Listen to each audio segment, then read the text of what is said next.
Mesdames, Messieurs, bonjour à toutes et à tous. Bienvenue au journal. Les Forces armées nationales célèbrent leur 56e anniversaire autour du thème « Démocratie, défis sécuritaires et contribution au développement socio-économique ». Une prise d'armes et une cérémonie de décoration ont marqué cette commémoration ce matin à Ouagadougou. Le 1er novembre 1960, le Burkina se dotait d'une armée nationale. 56 ans après, l'événement est commémoré à travers plusieurs manifestations autour du thème « Démocratie, défis sécuritaires et contribution au développement socio-économique des forces armées nationales ». Ce matin, place de la Nation à Ouagadougou, une prise d'armes et une cérémonie de décoration ont marqué le 56e anniversaire des fans. Reportage Issa Kafando, Maxime Zongo. C'est dans la sobriété et la solennité que les forces armées nationales ont marqué ce 56e anniversaire. À Ouagadougou, la cérémonie officielle présidée par le chef de l'État a eu lieu place de la Nation. Au centre de la réflexion, démocratie, défis sécuritaires, progrès économique et social, contribution des forces armées nationales.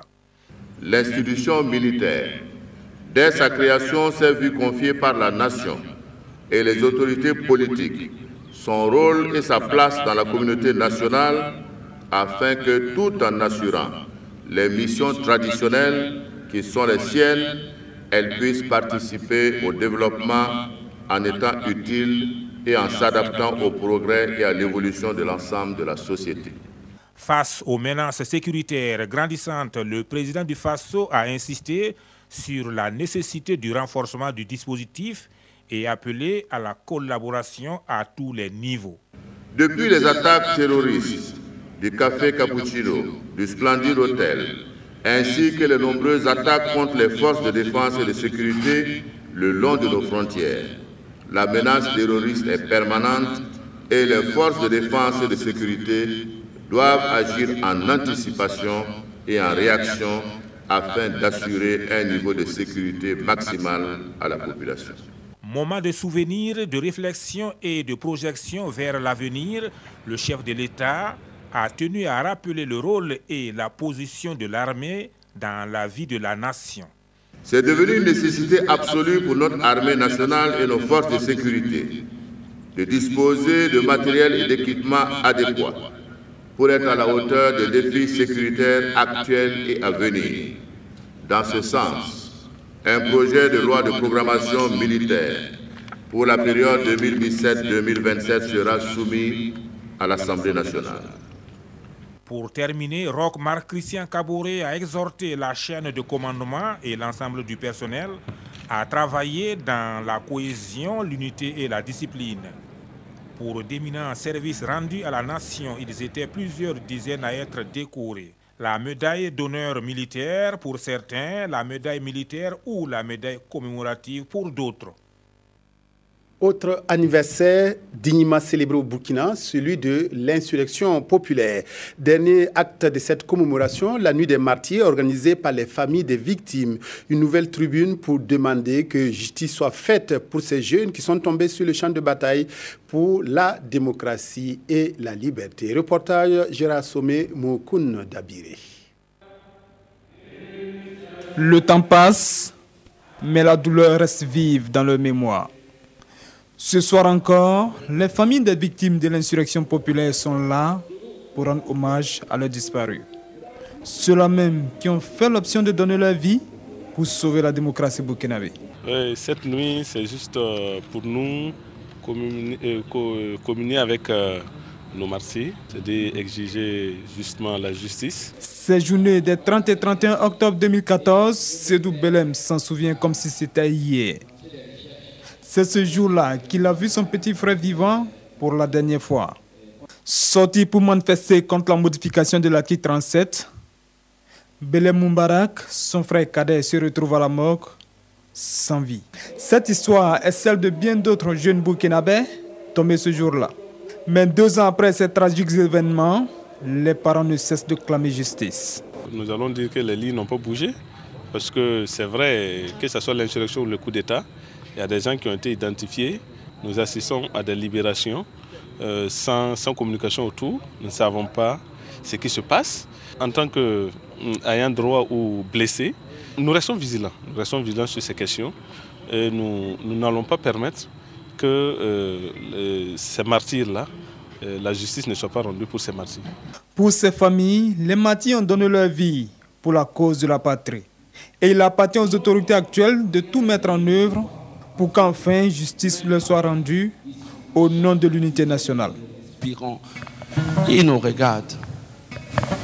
Si nous baissons les bras, là, ils seront réellement morts. Mais si nous nous tenons debout, ils ne mourront jamais. Comme quoi, Nanlara, Ansara.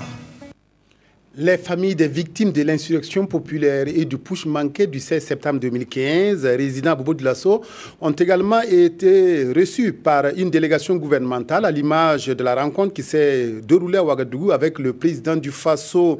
Ici comme là-bas, les difficultés rencontrées pour la prise en charge des blessés ont été soulignées. Betty Bienao, Ali Traoré. Les victimes de l'insurrection populaire et du putsch manqué et leurs familles face à une délégation gouvernementale. Devant les autorités, elles ont dressé le bilan de leur vécu quotidien depuis les incidents. 2 ans après, les membres de l'association, on peut dire de façon globale, bon, ça va quand même, un peu plus ou moins, parce que les uns et les autres sont quand même guéris, mais bon, c'est pas à 100%. Voilà, donc il y a des gens quand même, comme on l'a dit, qui ont toujours en fait des plombs dans leur corps. Bon, il y a là quand même par rapport justement à la blessure qu'ils ont eue au niveau de leurs bras, c'est-à-dire qu'ils n'ont pas la compétence nécessaire comme s'ils étaient bien portants avant l'insurrection. Après avoir écouté les victimes, les autorités se disent touchées face aux multiples difficultés énumérées. Elles ont promis de vite trouver des solutions pour soulager au mieux la peine des victimes. Au nom du gouvernement, j'ai tenu à présenter mes sincères condoléances d'abord aux familles et un prompt rétablissement à tous ceux qui sont blessés. Et comme je l'ai dit, nous les avons écoutés très attentivement. Et de retour à Ouaga, nous allons répercuter tout ce qui a été dit aujourd'hui, donc par rapport à ce qui n'a pas été fait. Et par rapport à ce qui a été fait et par rapport au manquement, il y aura des solutions au niveau local et aussi au niveau national. En rappel, l'insurrection populaire et le putsch manqué ont fait des dizaines de blessés et 2 morts ici à Bobo-Dioulasso. Retrouvailles à Ouagadougou de 6 pays du Sahel bénéficiaires du projet Autonomisation des femmes et dividendes démographiques. La rencontre qui s'est tenue du 25 au 30 octobre avait pour objectif de renforcer les capacités des participants en droits humains et égalité entre les sexes. Pawadorogo Janzongo, Bouma Ernest Nebié. Renforcement des capacités en droits humains et égalité entre les sexes, c'est sur ce thème que vont réfléchir ces différents acteurs du domaine. Les participants sont venus de la Mauritanie, du Tchad, du Niger, du Mali, de la Côte d'Ivoire et du Burkina. Le résultat final est de leur permettre d'identifier les stratégies de déconstruction des comportements patriarcaux susceptibles d'impacter négativement l'atteinte des objectifs de ce projet. Selon les organisateurs, il est important pour les pays africains de concilier le concept de droits de l'homme et celui de l'égalité entre les sexes. Cette initiative vient renforcer les capacités des principaux acteurs dans le domaine des droits de l'homme et de l'égalité entre les sexes. Comme vous le savez, quand nous parlons de droits de l'homme et de l'égalité entre les sexes, nous sommes obligés de faire appel à notre socialisation qui est en lien avec nos traditions et avec nos cultures. Et parfois, l'application des engagements qui sont pris par les pays dans ces différents pays bute avec nos comportements, nos perceptions liées justement à la culture et à la tradition. Durant 4 jours, plusieurs modules seront abordés tels que la question de genre et celle des droits humains. Au terme des travaux, les participants devront bien assimiler le processus de socialisation, les concepts de droits humains et du genre. Des connaissances qu'ils sont appelés à mettre au service de leur pays respectif.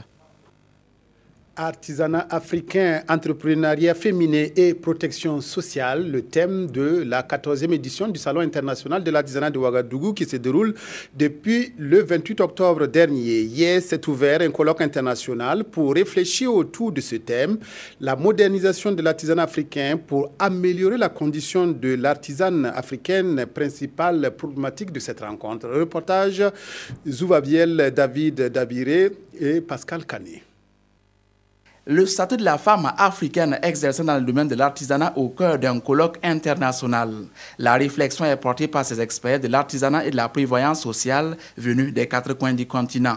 Il s'agit pour eux de dégager des pistes pour moderniser les secteurs et de proposer des solutions pour réduire la vulnérabilité sociale des artisanes. Des artisanes qui fondent beaucoup d'espoir sur les conclusions de ces travaux. Pour avoir le crédit pour accéder à nos travaux, c'est tout un problème parce que deux fois on nous dit d'amener des garanties, par exemple le PS. Avec les femmes là, c'est pas tous les maris qui vont accepter de donner ça. Si on pouvait nous faire faveur à cela, parce que deux fois nous on veut aussi avancer, mais par manque de moyens.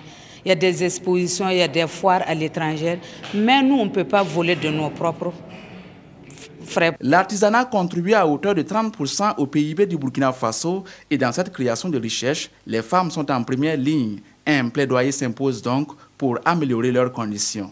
Les artisans, comme tout autre professionnel, doivent avoir donc de la quiétude dans leur lieu de travail, doivent également avoir de la quiétude pour leur avenir et l'avenir de leurs enfants. Et déjà, nous, on a pris les taureaux par les cornes.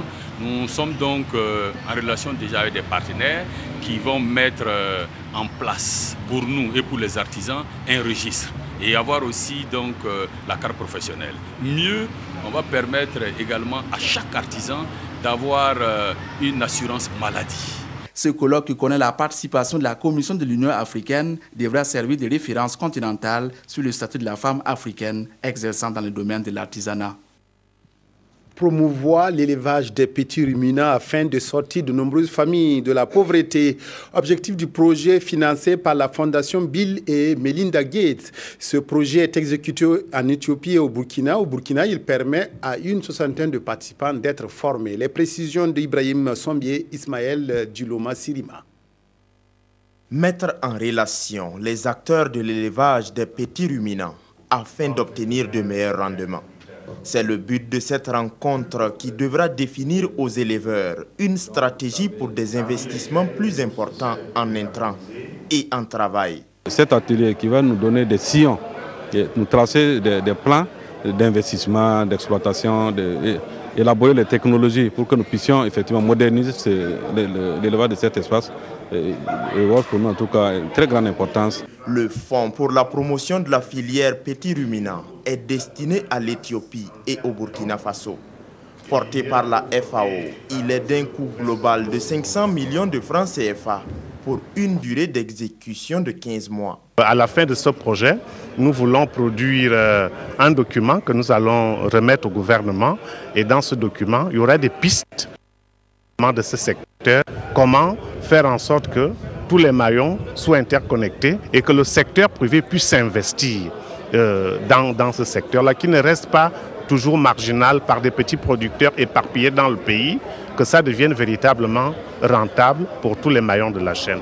Le cheptel ovin et caprin représentait en 2015 environ 64% des ruminants du Burkina.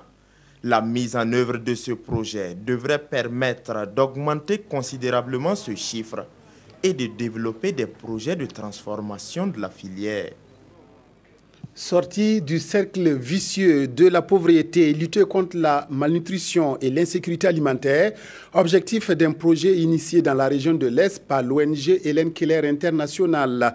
Un projet de culture de la patate douce à chair orange au profit de villages et écoles.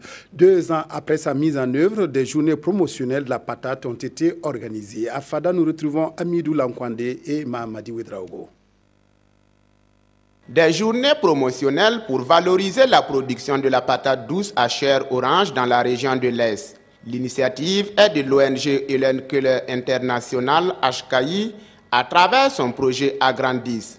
Depuis 2014, le projet accompagne des producteurs dans la culture de ce tubercule. Objectif, lutter contre la malnutrition et l'insécurité alimentaire des ménages vulnérables. C'est montrer d'abord l'importance de la patate douce à chair orange pour corriger les carences en vitamines, surtout chez les pauvres. C'est montrer aussi les revenus qui peuvent être générés à partir de la production de la patate douce. Promoteurs comme invités, ils ont tous ensemble visité des stands d'exposition et dégusté des différents mets locaux à base de la patate douce à chair orange. À titre d'exemple, 100 grammes seulement d'une consommation de patate douce à chair orange suffit à combler les besoins quotidiens en vitamine A des enfants de moins de 5 ans. La consommation de ce tubercule par la femme enceinte va également renforcer l'état de la femme enceinte en matière de vitamine A.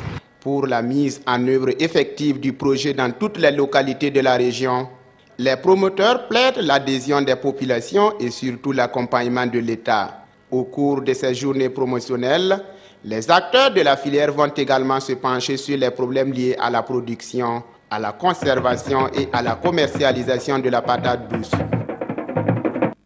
Le 8e Festival international du riz de Koudougou est passé presque inaperçu, mais pour ses participants, il fut un grand moment de détente. 13 artistes, humoristes et musiciens ont tenu en haleine le public samedi dernier. Cette 8e édition a proposé des spectacles pour tous les âges. Daouda Ouattara, Draman Guéné, reportage à Koudougou. RSP, renvoyé sauvagement du pouvoir. Et lui-même était devenu RSP dans sa chute, c'est-à-dire réfugié, silencieux et peinard. Aga Lawal de la Côte d'Ivoire, Philomène, Gérard, Lazare et bien d'autres humoristes burkinabés de renom ont accouché du plaisir. Du plaisir, c'est à l'occasion de ce dîner gala du Festival international de riz de Koudougou, 8e édition. Les artistes qu'on a menés cette année, ils sont vraiment des artistes de taille. Et aussi, ce qu'on a pu augmenter, c'est comme la soirée gala que vous voyez comme ça là. En fait, avant c'était 2 jours, et maintenant on est tendu ça à 3 jours.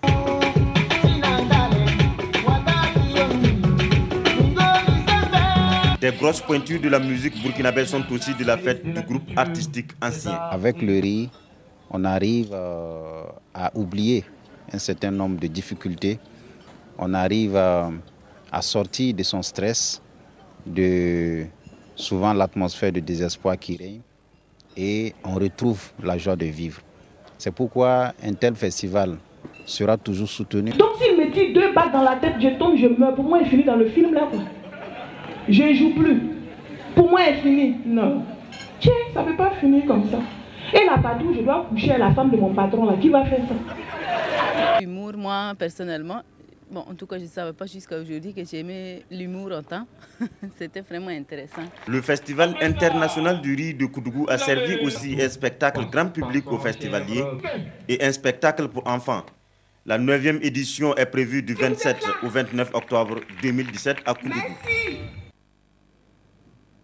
Cyclisme, le Tour du Faso a été couru ce matin, la 4e étape, entre Kokologo et Boromo, sur une distance longue de 136 km. L'étape a été remportée par l'Érythréen Solomo Zemefes en 2 heures, 8 minutes 59 secondes, soit une vitesse moyenne de 43 km. Il remporte le maillot jaune et le maillot vert. Retour dans nos prochaines éditions sur cette étape courue entre Kokologo et Boromo ce matin, est remporté par Solomon de l'Éthiopie. De l'Érythrée, voilà, bientôt, Érythrée.